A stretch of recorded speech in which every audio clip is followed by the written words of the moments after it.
Assalamualaikum warahmatullahi wabarakatuh. Perkenalkan, nama saya Nikma Eka Prihatini dengan nomor induk mahasiswa 210102045.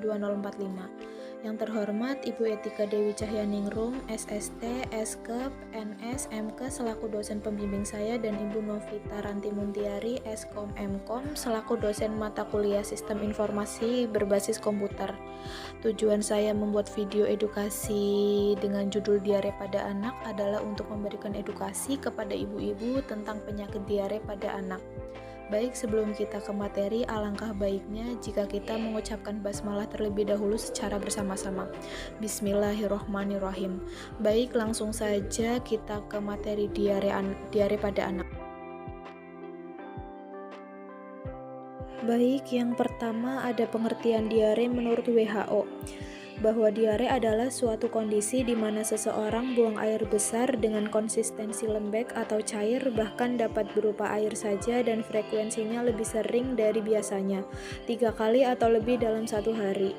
Diare adalah sebuah kondisi ketika pengidapnya buang air besar atau BAB lebih sering dari biasanya. Seseorang bisa dikatakan mengalami diare bila ia BAB sebanyak 3 kali atau lebih dalam satu hari. Selain itu, feses yang dikeluarkan juga lebih encer. Jadi bisa saya simpulkan bahwa diare adalah buang air besar yang encer dan lebih sering terjadi dari biasanya.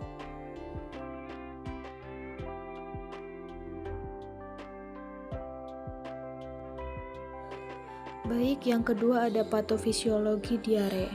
Patofisiologi atau mekanisme dasar penyebab timbulnya diare adalah gangguan osmotik atau makanan yang tidak dapat diserap akan menyebabkan tekanan osmotik dalam rongga usus meningkat sehingga terjadi pergeseran air dan elektrolit ke dalam rongga usus.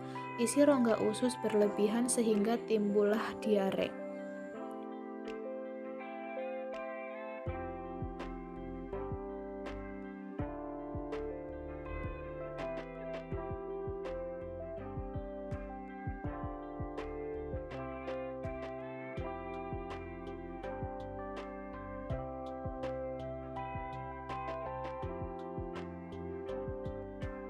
Baik, yang ketiga ada gejala diare pada anak. Gejala diare pada anak selain lebih sering BAB dan mencret, diare pada anak bisa disertai dengan beberapa gejala lainnya seperti perut kembung, mual, muntah, kehilangan nafsu makan, demam. Dibandingkan orang dewasa, anak-anak lebih rentan mengalami dehidrasi.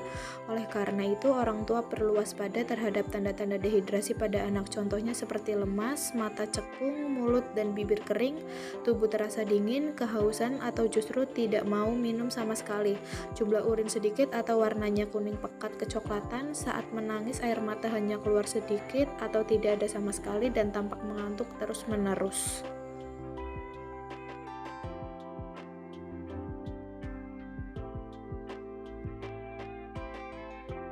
Yang keempat adalah faktor diare pada anak. Penyebab diare pada anak atau balita adalah ketika diare terjadi, biasanya usus terjangkit virus bernama norovirus dan rotavirus, bakteri bernama Salmonella, E. coli, Campylobacter, dan Shigella, serta parasit bernama Giardia.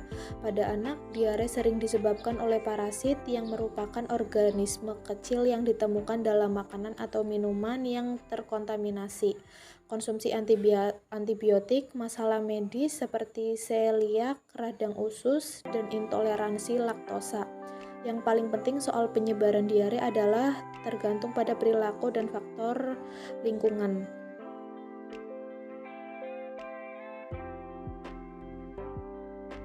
Baik, yang kelima pencegahan diare pada anak. Mengingat kasus diare pada anak masih sangat banyak di Indonesia, orang tua perlu melakukan langkah pencegahan yang efektif. Diare pada anak dapat dicegah melalui beberapa cara seperti berikut ini. Yang pertama adalah memastikan air minum dan makanan yang dikonsumsi bersih dan matang. Dan yang kedua, membiasakan anak untuk mencuci tangan sebelum dan sesudah makan, setelah buang air besar atau buang air kecil, serta setelah memegang benda yang kotor.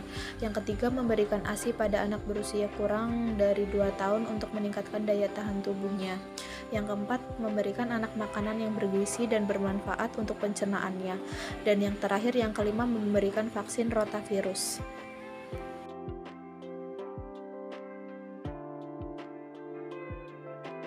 Jadi, kesimpulan dari materi diare pada anak yang telah saya paparkan adalah diare merupakan salah satu penyakit yang disebabkan oleh makanan atau minuman yang terkontaminasi oleh virus.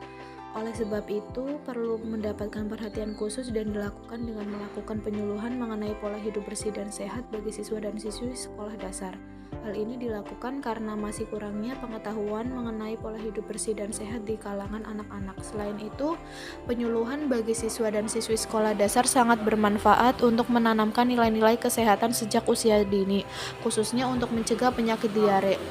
Dan saran dari materi penyakit diare pada anak adalah melakukan kegiatan penyuluhan perilaku hidup bersih dan sehat dalam upaya mencegah diare. Perlu dilakukan secara berkelanjutan untuk memperoleh hasil yang optimal. Demikian video edukasi diare pada anak yang dapat saya sampaikan ke teman-teman semua. Semoga bermanfaat untuk kita semua. Mohon maaf apabila masih banyak kekurangan pada video ini, dan mohon maaf apabila saya ada salah kata saat menjelaskan video edukasi diare pada anak. Terima kasih atas perhatiannya. Wassalamualaikum warahmatullahi wabarakatuh.